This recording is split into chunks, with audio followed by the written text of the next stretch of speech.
تھا، اس کے گلے میں سونے کی چین تھی، اس کے بڑے بڑے ہپی کٹ بال تھے، یعنی سمجھنا مشکل تھا کہ یہ لڑکا کون ہے۔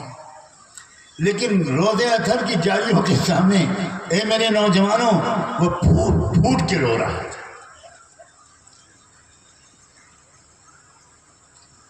میں اسی نوجوان کے پیچھے جھک کر کھڑا ہو گیا اور میں نے سرکار دو عالم سے کہنے کی کوشش کی کہ یقیناً اس نوجوان کو جس کو میں نہیں جانتا، یہ کس کیفیت کے ساتھ رو رہا ہے، آپ کی محبت میں، اپنے گناہوں پر ندامت میں، یہ تو اللہ جانے، اس کی طرف آپ ضرور متوجہ ہوں گے۔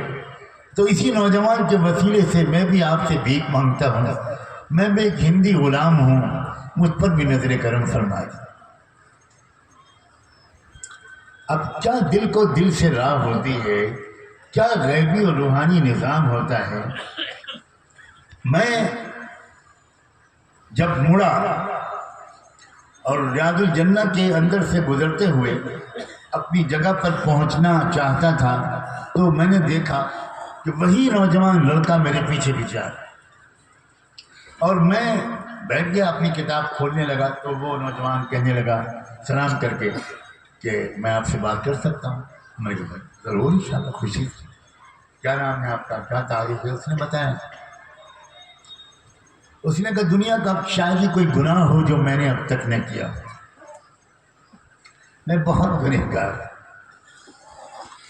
میں ڈیفنس کالج کا اسٹوڈنٹ ہوں جارڈن میں، اور میرے کالج کی ہر سال لڑکے نکلتے ہیں پکنک منانے۔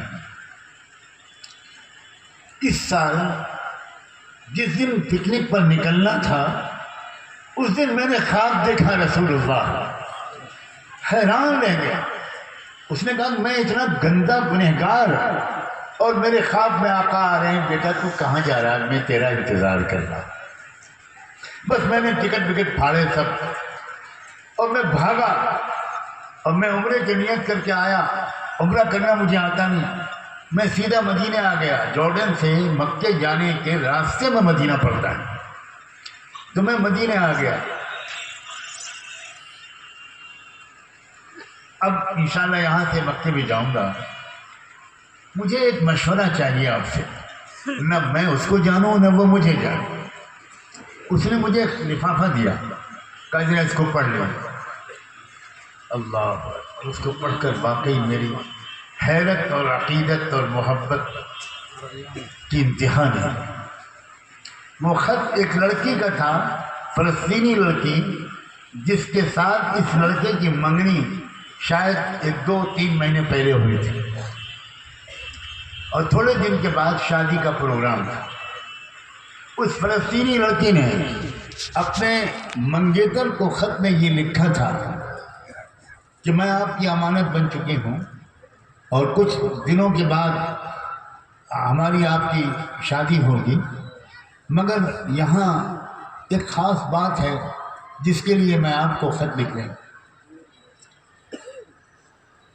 یہاں ہمارے کالج میں ایک گروپ آیا اور انہوں نے ہم لڑکیوں کو جمع کر کے کہا کہ ان صہیونی زائنسٹ ظالموں سے مسجد اقصی کو آزاد کرانے کے لیے، فلسطین کی مقدس سرزمین کو آزاد کرانے کے لیے، اللہ کے قبلہ اول کو آزاد کرانے کے لیے ایک مہم کا فیصلہ کیا گیا ہے، اور اس میں 40 لڑکیاں مانگی گئی ہیں جو شہید ہونے کے لیے تیار ہیں۔ اس لڑکی نے اپنے منگیتر کو خط لکھا کہ میں نے ان لوگوں سے کہا کہ اور لڑکیوں نے تو نام لکھا دیا، میرا نام بھی لکھ لیجیے مگر 1 ہفتے کے بعد میں کنفرم کر پاؤں۔ تو اس منگیتر کو لکھا کہ چونکہ میں تمہاری امانت بن چکی ہوں، اس لیے میں تم سے اجازت لینا ضروری سمجھتی ہوں، میں تم سے گزارش کرتی ہوں کہ تم مجھے اجازت دے دو، مجھ سے کہیں بہتر لڑکیاں اللہ تم کو دے دے گا، لیکن مجھے شہادت کا موقع بعد میں ملے یا نہ ملے اس کی کیا گارنٹی ہے، تمہارا احسان ہوگا مجھے تم ان شہید ہونے والی لڑکیوں کی فہرست میں اپنے نام کو کنفرم کرنے کی اجازت دے دو۔ اس لڑکے نے مجھ سے کہا کہ میں آپ کو نہیں جانتا، مگر میرے دل میں شدت سے یہ تقاضا آیا جب میں سرکار پر سلام پڑھ رہا تھا کہ پیچھے پلٹ کر دیکھو، میرا جواب اس سے ملے گا۔